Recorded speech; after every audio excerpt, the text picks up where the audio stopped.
Shiva, you are also part of or you're contributing to an organization that offers what do you say, technology as a route to leadership development and coaching. What's your learning about these leveraging these technology platforms to deliver this highly personalized coaching experience?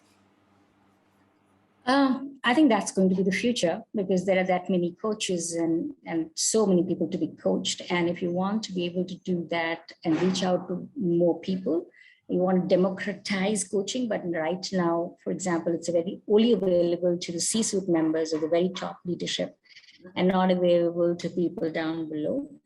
The idea is, how do we democratize coaching? And technology is one of those factors that we could use to leverage and reach out to very many people, because a chain is as strong as its weakest link, right? Yes. And that means that every link has to be worked on, right? We're talking about customer interactions, then every customer experience has to be taken care of, not just one. Correct. So in that way, we have to reach down to everybody in the organization and tell them that you're important and your growth is important.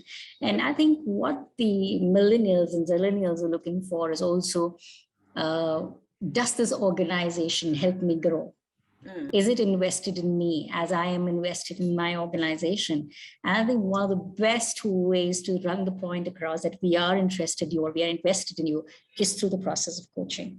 Yeah. Now we are doing it one-to-one most of the time. There's also group coaching. There's also team coaching. I don't know, maybe the future is one-to-many. Correct. Correct.